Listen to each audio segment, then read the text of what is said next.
The year 2021 has seen a major milestone for St Wilfrid's Hospice, marking its 40th anniversary. This is the story of how it began, how it became a cherished part of the community, and how it's looking ahead. We want to celebrate the achievements of all those who've made the hospice what it is today, and to encourage our community to get involved so that we can ensure we're here for future generations.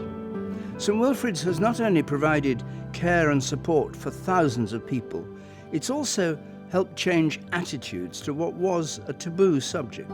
Our vision is of a community where people talk openly about dying, live well until the end of their life, and where nobody dies alone, afraid, or in pain. Our story begins in the late 1970s, when attitudes to palliative care were changing. Consultant anaesthetist Dr. Joan Hester had been asked to start a pain clinic. She then helped get funding for palliative care nurses to visit cancer patients at home. A Roman Catholic priest, Father Christopher Spender, had also seen the need for a new approach. He wrote to the Eastbourne Herald expressing his emotions about it and feeling that something needed to change. And the concept was born of having a hospice in Eastbourne. Strong public support showed that Father Christopher had rightly judged the mood, and a hospice steering committee was set up, chaired by Dr. Basil Kent. The name was chosen to mark the 1300th anniversary of St Wilfrid's arrival in Sussex, and donations poured in, but it wasn't quite enough. Something special would be needed. One day, Basil Kent approached me in the operating theatres at District General Hospital, very excited, and he said, "Joan, marvellous news. We have been given a building, number 2 Millgap Road. This is going to be our new hospice." It was a wonderful day, wonderful news. Number 2 Millgap Road was purchased in January 1982, and the following year an inpatient unit was created and the first patient admitted in November. My husband Dennis was, and so his father, was very sick, very, very ill. So we were glad when the hospice opened. Dennis was so well looked after. He had everything he needed. I will never forget how well they treated my husband and how they treated us as a family. 2 Millgap Road was homely, but providing care had its challenges. We'd made some bedrooms upstairs into wards, and we had a little office up there. It was lovely, cosy, but very small, compact, difficult to get to, so patients had to come in through the rooms down the main door downstairs and up a really windy staircase. It was soon clear that more space was needed, and following an appeal, an extension was built, which opened in March 1993. We had 6 single rooms, 1 bay where we had 4 patients we could put in, all on ground level, so we didn't have any other problems of getting the patients in and out, and we had a lot more facilities. But over time, the constraints on what St Wilfrid's could provide became more apparent, and so in October 2010, plans were unveiled for a new 20-bed hospice in Broadwater Way. A campaign began to raise £5 million, and gradually the building began to take shape. And then, in 2014, it was formally opened by the Duchess of Cornwall. I distinctly remember the helicopter going over and everybody becoming very, very excited when the cars swept in to the hospice. It was lovely to see the Duchess of Cornwall come down and meet some of the day therapy patients, and it really was a wonderful day. The move to a new purpose-built site has enabled the hospice to expand enormously the range of care on offer. The hospice team includes not only doctors, nurses, healthcare assistants, but therapists, social workers, bereavement counsellors, among others. And there's a living well centre too, and a telephone advice line offering support to patients and carers and GPs round the clock. But St Wilfrid's delivers most of its care in the community, with staff visiting patients in their own homes.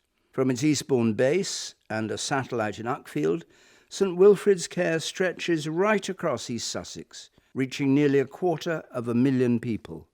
I'm Helen. I lead a team of community nurses. I have 2 trained nurses and 1 healthcare assistant, we are one of 5 hubs and we're linked to a group of GP surgeries. The good thing about being linked to specific GP surgeries is that we're able to build relationships with the GPs, the district nurses and our other community colleagues, and our patients benefit from continuity of care. Over the years, the care provided by St Wilfrid's has touched thousands of lives. My mother was diagnosed with cancer. She'd heard about the hospice and she really wanted to go there. The rooms were very cosy and the staff were absolutely wonderful. Dawn had really good care at the hospice. The staff and the nurses and the doctors all looked after really well. She felt safer there and it was like a little bubble for her. The care that my grandmother received in St Wilfrid's was the best care that she could possibly have. I can't speak too highly of the St Wilfrid's staff. 70% of St Wilfrid's services are paid for by donations, and so fundraising is absolutely essential. We have really incredible fundraisers that are so creative in coming up with new ways to raise money for us. We have lots of fundraising events throughout the year that we organise at the hospice.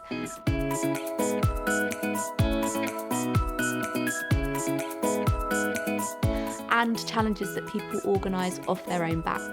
My mum and I did a sponsor skydive for St Wilfrid's at Headcorn over in Kent. My father was cared for at the end of his life by the hospice and we wanted to give something back to them. It was scary to begin with, the leaving the aeroplane and jumping out.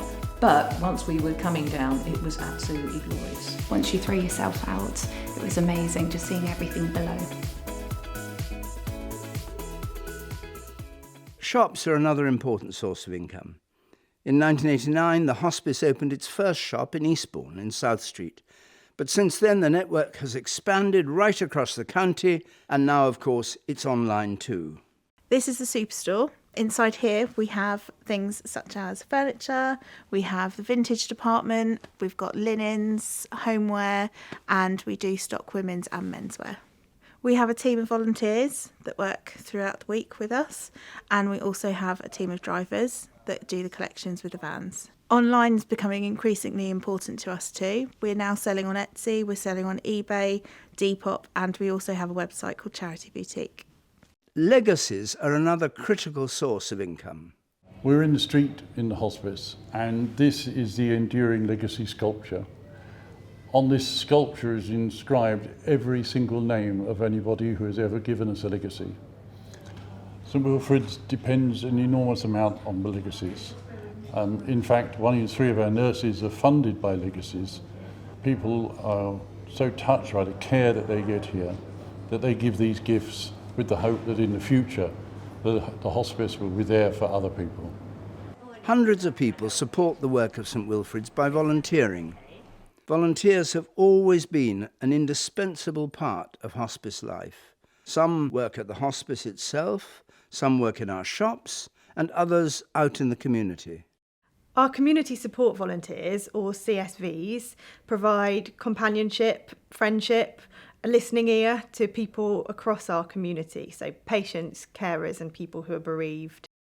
There's also the Young Clinical Volunteer Programme for young people who are thinking of a career in the medical or the healthcare professions. It's been really successful. We've seen lots of brilliant young people graduate from the programme. It's impossible to tell the full story of St Wilfrid's without mentioning one of the biggest challenges it's had to face, coronavirus. The changes we've had to make have been vast. Adapting to PPE, working remotely at times, video consultations, and lots of different methods of managing infection control on the inpatient unit. But staff and volunteers have really responded in such an extraordinary way. After 40 years, there's much to celebrate, but St Wilfrid's is not standing still.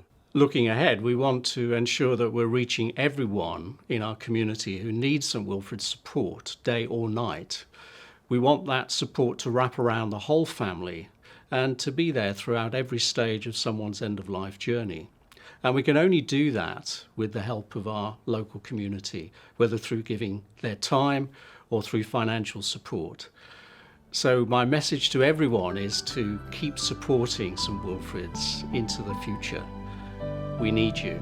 And there are many ways in which you can do that. Please have a look on our website for details. To all those involved over the first 40 years, to those who first dreamed the dream and made it happen, to staff, to volunteers, to fundraisers, to donors, to supporters, whatever the role, we say thank you. Thank you. Thank you. Thank you. Thank you. Thank you. Thank you. Thank you. Thank you. Thank you. Thank you. Thank you. Thank you. Thank you. Thank you. Thank you. Thank you so much.